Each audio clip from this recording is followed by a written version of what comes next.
Hey everybody, and welcome back to Autumn Leigh at Home. I'm Autumn Leigh if you are new. Today we are going to take our leftover pumpkins from Halloween and Thanksgiving and turn them into roasted pumpkin puree as well as pumpkin chocolate chip muffins.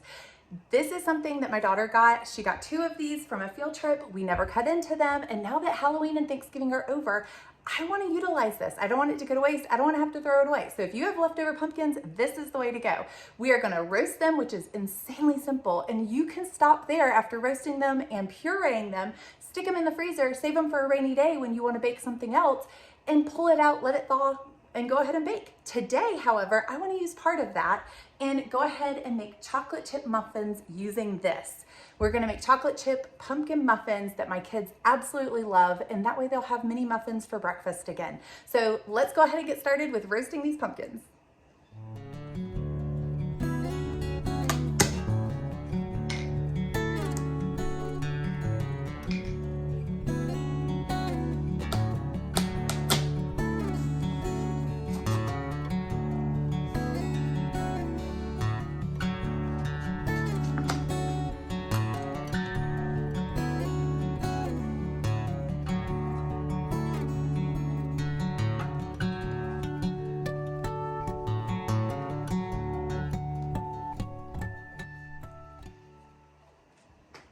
All right, so our first step is we broke the handles off, the little stumps off, and now we cut it in half, and I'm going to scrape out all the innards and the inside seeds, all of that.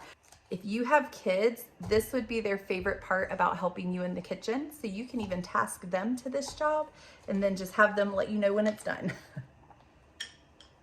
It's okay if you don't get all of the little stringy things. You just want to try to get as many of them as you can and do the best you can. These pumpkin seeds, if you want 2 products for the price of 1, you can get pumpkin puree or make pumpkin puree as well as roasted pumpkin seeds. I know a lot of people love those, especially around the holidays. I know my family, they're just not huge fans of it. So we're just gonna go ahead and get rid of it. If you have chickens, it's actually a great snack and treat for the chickens. And correct me if I'm wrong, but I think it actually is a natural dewormer as well. If you know for sure, put it in the comments below, but I believe a lot of chickens absolutely love these either way. So if you don't like them and you have chickens, you can give them to them or make roasted pumpkin seeds for your family. Once you roast these and put them in the oven, the peel right here, this part should easily just peel right off. So don't stress about trying to peel them or anything like that. Don't do that at all. You will see later that that just comes right on off once you've roasted them, and it's so easy to puree after that. This really is just the hardest part, is de-seeding them, which again, if you have kids, I would recommend letting them do this part. Now we're gonna go for pumpkin number 2. Now that we are finished with de-seeding all of our pumpkins, you want to try to find some sort of tray that has a lip with it, because you don't want the pumpkin juice spilling out into your oven. I'm using a roasting pan because that has been my favorite. I used it last year, it worked great, so I'm gonna use it again this year. And, ooh, sorry, that was kind of loud. You can use either a roasting pan or even just a cookie sheet, as long as it has some sort of lip on it, that's what you want. And you're gonna turn these over, and we're gonna see if we can fit all 4 of these on here. There we go. So you can also season these or dice these. If you want to cut these out and try to dice them, you can try that and oil them with olive oil and some seasonings, salt and pepper, that sort of thing, and eat them as roasted pumpkin cubes. However, or diced roasted pumpkin. I'm not gonna do that with this one. I have done it with butternut squash and I actually really liked it, but pumpkin I've never tried. These in particular, I wanna save for baking. So I'm going to turn these over. I'm not adding oil to them this time around. I have in the past. Actually, I might add oil. I might lightly oil them on the inside, and you're gonna flip them over, put them in the oven at 400 degrees for about 25-30 minutes. I may do a little bit longer depending on what they look like.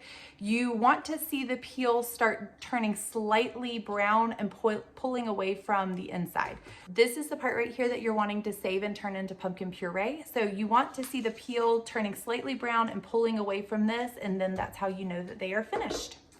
So I'll go ahead and lightly coat these with olive oil, and then we will get them in the oven.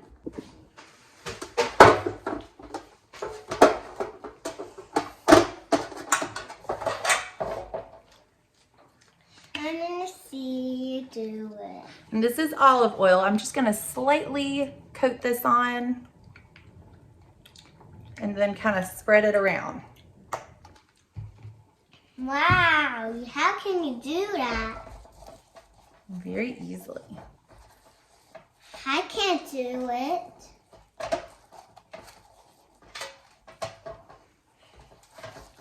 How can you make stuff? You learn one step at a time. And this is a good first step.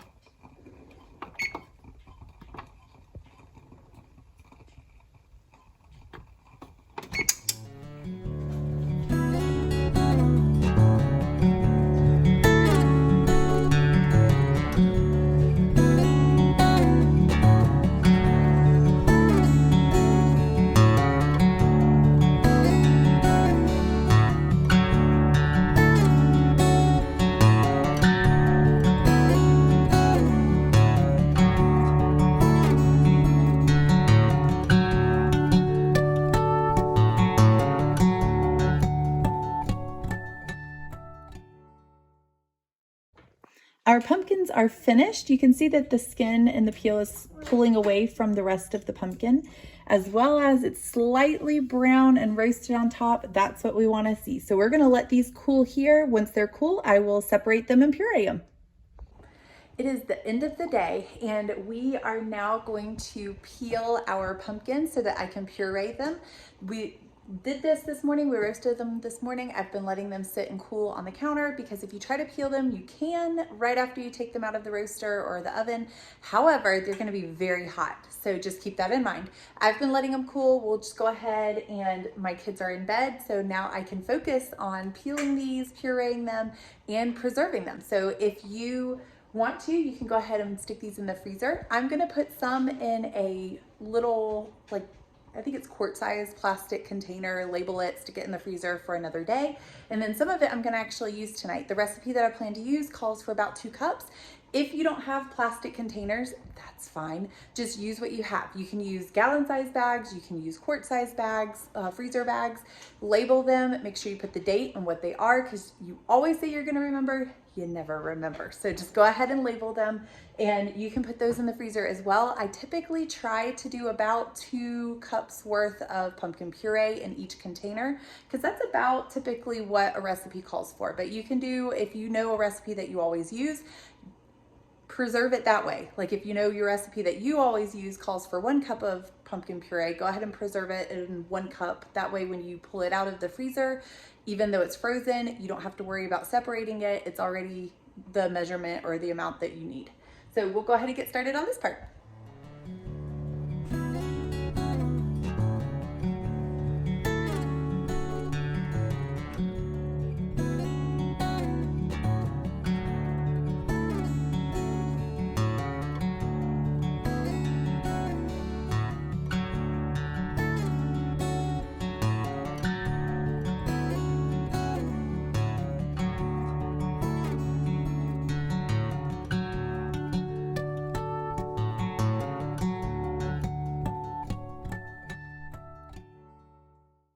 These are the peels. We don't need these for anything. If you have chickens, chickens absolutely love pumpkins, so you can give these to them. I'm just gonna toss these, and then we will use this same bowl to puree our pumpkin.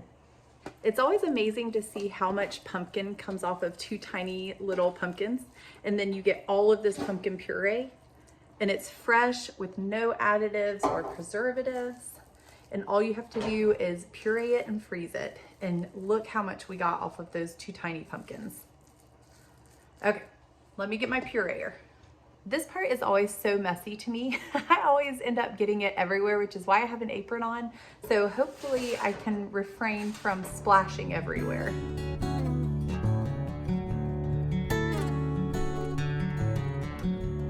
Finished pureeing it, and it looks silky smooth, which is what you want. You want to try to get all the clumps and stringy stuff out by pureeing it. So we are finished with this, and I'm just going to go ahead and put it back. And I got my containers out that I typically use, and I reuse these. So sometimes the labels when I write on them in permanent marker. A lot of times you can actually get it off by just rubbing it like that pretty hard, even though it's permanent marker. So once they get washed, I stick them back on the shelf and reuse them. Now I'm gonna try to measure out about 2 cups in each quart-sized container because that's about the recipe amount that I typically use at a time. Again, if you have an amount that works better for you, say there's a certain recipe that you love baking, pumpkin bread, pumpkin pasta, whatever it may be, look at that recipe, go ahead and measure it out in that amount so you don't have to worry about it later. The other great thing I wanted to point out was if you are a mom with a young one, a baby that is starting to learn to eat, and you are interested in making your own food, this is the way to go. Everything that we've done thus far is how you make your own food. You take it, you can either roast it or boil it or broil it or any of those things, just make it super soft, puree it, and then what you will end up with is this. And this is kind of thick. If you see, it's kind of thick for a baby, especially one that's just starting out. So what I used to do was I would mix in either breast milk or water into the baby food. And then I would get ice cube trays and fill up the ice cube tray, freeze it, and then anytime I needed to go out, I'll show you. And then anytime I went out, say we were going out to eat or anything like that, I would pop whatever flavored ice cube out, whether it was peas or pumpkin or, you know, whatever it might be. I would put those ice cubes in here with the food, put the lid on, and then by the time we got to the restaurant or wherever it was that we were going, they typically melted.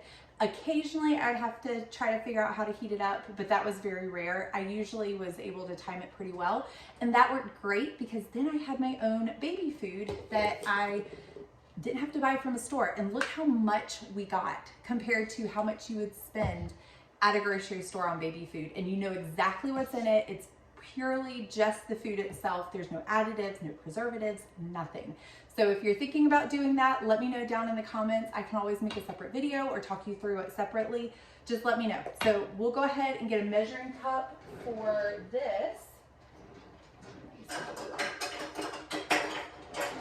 And this is just 1 cup. So what I'm gonna do is also, I wanna leave 2 cups in this bowl because for our recipe that we're gonna be using tonight, it calls for 2 cups. So I'll just make sure that I have 2 cups left over.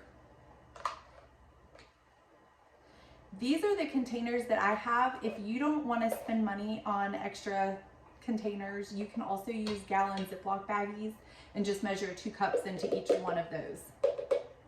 And then of course label it and stick it in the freezer. I may actually put 4 cups in each one, and then that way, sorry, that way I can do maybe a double batch. I wonder if I can fit 4 in there. Because typically when I do muffins or any baked goods, a lot of times I do a double batch. So it wouldn't hurt to see, and we'll go from there.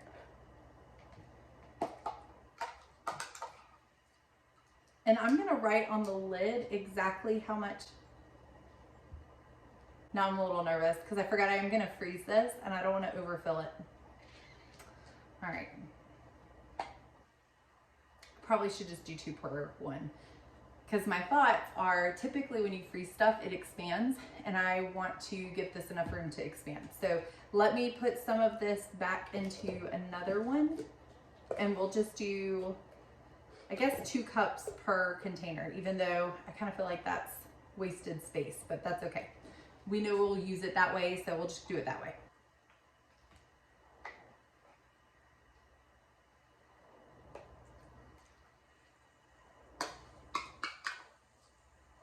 I loved doing this last year. We did the same thing with the pumpkin. My daughter actually went on the same field trip last year and came home with 1 pumpkin. And so we were able to do the same thing with this.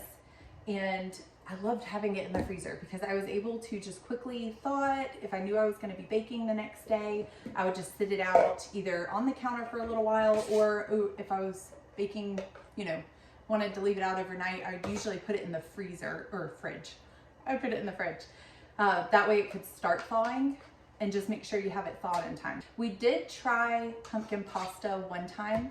I was just curious if we would like it. It was okay. It was just a very different taste. I would recommend trying it because you may, if you love pumpkin, pumpkin pie, that sort of thing, you may end up loving it. I would say it was kind of 50-50 in our family. Everybody ate it, but it wasn't like a meal that we would jump on again. I don't think I would really make it again unless I just really got the craving for pumpkin, but it wasn't my favorite. So you could always try it and just see. You could be that rare person that just absolutely loved it. You never know. I think the part that we may not have liked about what I made though was I used sausage in it, and that might have been the downfall. It might have needed a different meat. So if I made it again, it would probably be with a different type of meat in it. I'm getting down to the bottom, so I just want to make sure. I think the rest of this is actually going to be about 2 cups itself. So I think what I'm going to do is measure this out on one side, because it will for the most part stay. And that way I know I have at least 2 cups before I finish this off. I think for the most part we're good. This was all that we had left out of those 2 pumpkins, that it's not going to make enough to do a whole nother container. I may add just a little bit to each one, and that way we're not wasting it. But there's 2 cups in here, so that means that we got 8 cups of pumpkin puree out of that. That is fantastic. They will get eaten. That means 8 different recipes and 8 different breakfasts or desserts that we may like. So that's exciting. And we'll go ahead and label these and stick these in the freezer and then get started on our pumpkin chocolate chip muffins.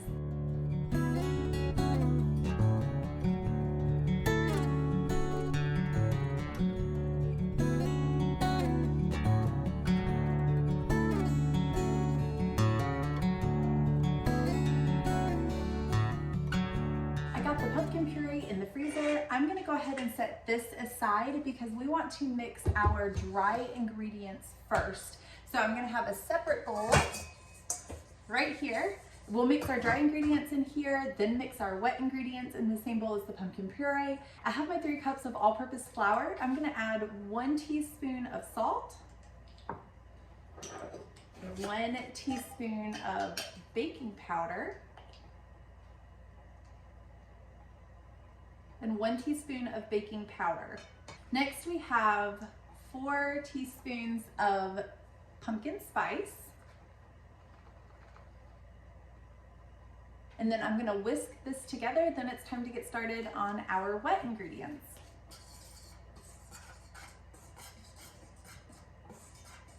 I'm gonna set this aside and get started on our wet ingredients now, which of course begins with 2 cups of pumpkin puree. And the next one it calls for is 2/3 cup of brown sugar. My brown sugar, I ran out of molasses, so my brown sugar is not that dark. So what I'm gonna do is actually do a cup of, like a full cup of brown sugar to kind of make up for that. And this is a 1/3 measuring cup, so I'm doing 3 of those to make a full cup. And I make my own brown sugar. So easy to do. I didn't even realize that you could do that until I started cooking and learning how to cook, but it's literally for every cup of white sugar, regular sugar, you add 1 tablespoon of molasses and mix it all up. And I do it in the mixer. I do about 4 or 5 cups at a time, so it makes a large amount, and then I have it for a long time and it lasts forever. It stays nice and fluffy. The taste is even better than the store-bought, so I absolutely love it. Next, I'm going to add 1/3 cup of regular sugar because it calls for 2/3 cup of brown sugar, 2/3 cup of regular sugar. And because I added a full cup of brown sugar, I'm just gonna do 1/3. Now it is time for me to add canola oil. And it does call for a full cup of canola oil, which I know sounds like a whole lot. If you feel uncomfortable putting that much oil into your recipe, you could also substitute that for applesauce. So if you have applesauce, you could do a cup of applesauce instead, and that might be a little bit healthier. I am gonna do the oil just because last time I made it and I followed the recipe with the oil, it turned out phenomenal. We absolutely loved it. They froze really well. I didn't have any issues with freezing, which I don't think you would with applesauce either. So one day I may get brave and try it with the applesauce because it probably would be a healthier option. But so far we've had success with the oil, so I'm just gonna stick with that for now. And if you do try the applesauce recipe and substitute a cup of applesauce instead of oil, don't do both, just do 1 cup of applesauce or 1 cup of oil. If you do that, put in the comments below, let me know how it turns out. And especially if you freeze it and then thaw it, let us know how that goes. Next, we are going to do 3 eggs and then 1 tablespoon of vanilla. So let me go ahead and get my eggs out. Technically your eggs are supposed to be room temperature, so I'm gonna go ahead and just to let them sit there for a couple, even a few seconds, anything to kind of let them cool or warm up a little bit and become a little closer to room temperature. I'm gonna go ahead and do my vanilla extract first while these sit here. I think by the time we actually stir it, it will be fine. And to be honest, I'm not really sure what the difference is, like why you have to have them room temperature or not. But the recipe that I'm using, I'll put that down in the description below, and it says for it to be room temperature. This is 1 tablespoon of vanilla extract. Again, I make my own vanilla extract and so good. It tastes fantastic. If you've never made it, it's so easy to do. All you have to do is buy vanilla beans from Amazon offline or in the store, but Amazon's a little bit cheaper. You slice them a little bit, not all the way through, but just enough to kind of let the insides extract a little bit in the liquid. And then you can either put it in spiced rum or vodka.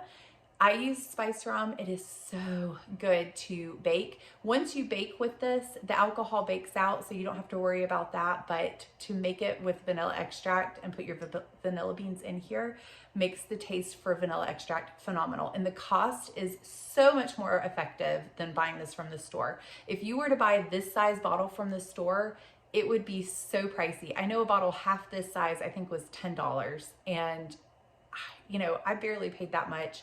I think I paid $25 for vanilla beans, and I made about 7 of these bottles, which you have to buy the rum as well, the spiced rum, to put it in, but the taste is so good. Now I'm gonna go ahead and crack my eggs and we'll get them in there.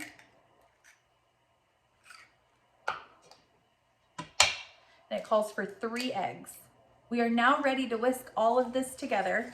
And once we have this whisked together, we get to start adding our dry ingredients.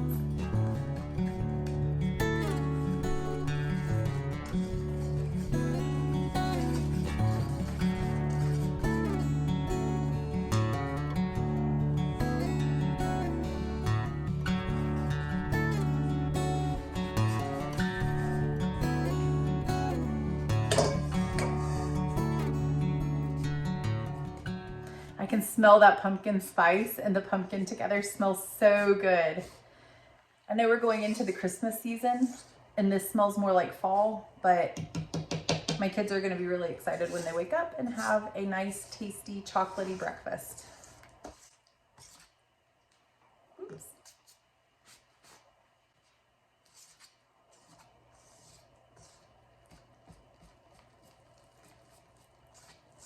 Some clumps in there. I'm just trying to get all of those clumps out because you don't want to bite down into a muffin and there be like a little pocket of uncooked, unmixed flour or baking soda or something else. So you want to try to get as many lumps out as possible. I got most of the clumps out. I see a few little ones, so I'm just going to take the back of this spoon and just kind of press them up against the bowl to try to get most of those out as well. I did go ahead, I didn't realize that I was almost out of chocolate chips. We run through these a lot just because, again, when you bake from scratch a lot at home and you make a lot of the breakfasts or meals or snacks from home, you run through them quickly. So I don't have as many as I thought I did. I have regular chocolate chip here and then the mini ones. I'm gonna save the mini ones for on top because they just look really pretty that way. And to substitute or make up for the fact that I don't have enough of these, I'm going to take a Hershey's bar that I have, did I have it upside down? Hershey's bar that I have, and chop this up into about the same size morsels as this and use that. So if you have leftover Halloween candy or Christmas candy that you don't need or don't want, anything like that, you can utilize it this way and go ahead and chop it up and put it in muffins or whatever it is that you're baking. Before I mix these in here, I'm gonna chop this up first, the Hershey's bar. And let me clean my area a little bit.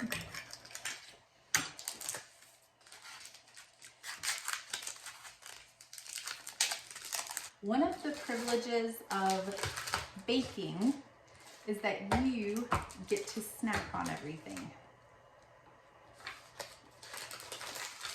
You just have to be careful because you can do it a little too much. I would know.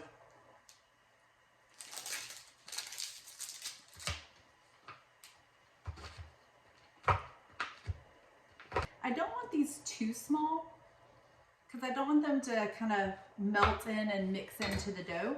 So I still want them pretty decent chunks. And you, again, can use the chocolate chips as like a reference, but those are about the size that you would kind of want. And they don't have to be perfectly shaped or anything like that. You're going for taste, that's all that matters. Now the recipe says to fold them in. I think it called for 1.5 cups, so I may need to actually chop up some more. Let me chop up a little more because it called for, I believe, 1.5 cups. I need to look back at the recipe. But you can't really go wrong with chocolate, so I'm not really too worried about being exact with this portion of the recipe. So I'm just gonna sprinkle this in, make sure I don't have any major big chunks. And then I will do the rest of those chocolate chips as well. So you kind of can just use whatever you have. And then these mini ones, I'm just gonna place on top. If I had more, I'd probably mix them in, but I wanna make sure I have enough to place on top. So it says to fold them. I started to stir, but you need to fold them, which just means you kind of gently place them in. You don't stir them vigorously like I was about to do. When you're scooping stuff when you're scooping stuff off of a cutting board, instead of using the part that's sharp, that dulls it, turn it around and use the back of it to scrape it and lift it. Or if you're holding your tray up and scraping things down, try to use the back of your knife so it doesn't dull it. And I think we are ready to get our muffin tins out. And I'm gonna do mini muffins. The recipe you'll see in the description when I link it. If you pull that recipe up, it's technically for muffin bread. I'm making mini muffins, so the cook time is gonna look a lot different. And I'm gonna have to play with it a little bit. So when it's all said and done, I'll let you know at the end of the video how long it ended up being, but it's not gonna be near as long as the bread is. Because I think the bread actually has to cook for, the recipe says if we were to turn this into pumpkin bread, then it would have to cook for about 50 minutes, 55 minutes to get it fully cooked all the way through. Because I'm doing mini muffins, it's not gonna take near that long. I'm guessing about 20-25 minutes, but I may set the timer for a lot sooner. At the end of the video, I will let you know how long it actually took to cook. And that way you know or have a better idea of where to begin. So this looks great. I think we're all set. I'm gonna show you what it looks like. You can kind of see the chocolate chunks. Ooh, I almost poured it out. You kind of see the chocolate chunks in there. And I'm gonna get the mini muffin tins out and preheat our oven, and then we're almost finished, which is great.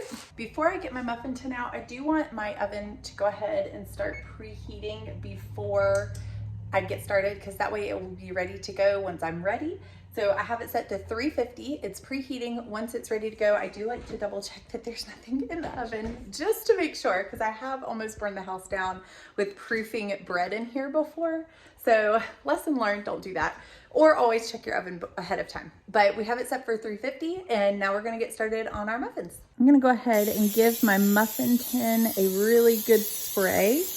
That way we don't have any issues with these coming out. Make sure I try to get some chocolate in each one. That way, there we go. Actually, somebody mentioned in my last video when I was doing something similar to use the cookie scoop. I wonder if that would be better.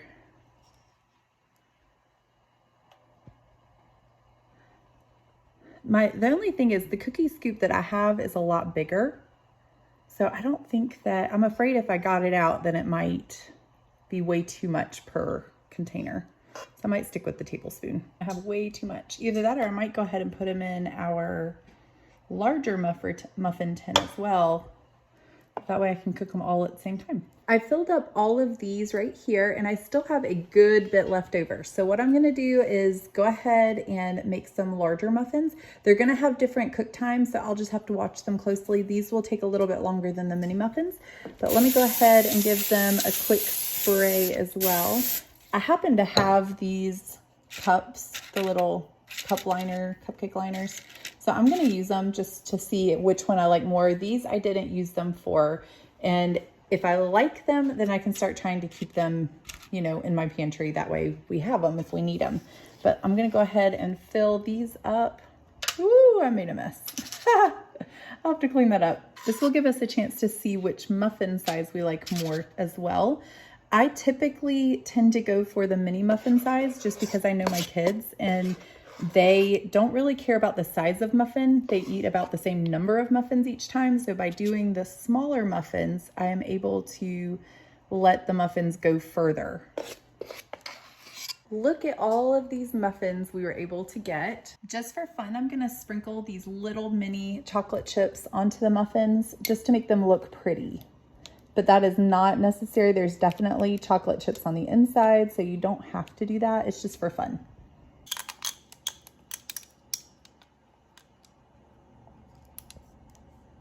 They are finished and ready to go in the oven. And look how pretty and how many of these we got. And whatever we aren't gonna eat right away, we will definitely put in the freezer. The oven is preheated, so I'm gonna go ahead and get these in the oven. I'll put the small ones on the top shelf and the big ones on the bottom shelf. And if we need to switch them, we can. And I'll set the timer for 15 minutes just to keep a close eye on them, because again, the recipe calls for it to be 50-minute cook time, which that's for a loaf of pumpkin bread. We are not doing that. We are doing mini muffins, which will not need near as much time to cook. So I'm gonna do 15 minutes, see what they look like. We will do the toothpick test and see if we can get them cooking. I'll let you know at the end what that cook time finale is, as well as for the regular size muffins. They will need to be in there a little bit longer than the mini muffins. But now, I'm gonna get my kitchen back in order. Our timer just went off and we're gonna see, ooh, it looks like these are definitely done because they're starting to look a little brown around the edges. I don't know if you can tell that, but I'm gonna go ahead and pull these out. If I could do it without dropping them. Look how pretty. So 15 minutes was perfect. I'm glad we did not go any longer than that. And you can tell that they're starting to brown along the edges, which means that they are done. And I can always double check with the toothpick. But let's go ahead and move these to the top row. And they look almost finished. So I may give them a few more minutes and then we'll go from there. So I'll set my timer for maybe 3 more minutes and then I'll recheck them. I have a toothpick and I'm gonna pick one of the bigger ones and see if maybe it's fully cooked. Oh yeah, definitely fully cooked. So look how pretty those are. And I think adding the chocolate chips to the top was definitely a good idea because that made them look even better. Our timer is going off, which means that it's been a total of 18 minutes. So let's go ahead and see if these are finishing up. Ooh, got a little foggy. And I have my toothpick right here, if I can get it. And let's see one of the bigger ones. I'm just gonna put it right down the middle and it came back clean as a whistle. So that means they are finished. We'll go ahead and pull this out and let them cool, and then I'm gonna try one. Our muffins are completely cooked and all ready, and I wanna try one and see what they taste like, see how they turned out. Ooh, they came out pretty easily too. Look how pretty that is, nice and chocolatey. They're still pretty hot and warm, so hopefully I don't burn my mouth, but let's see what they taste like.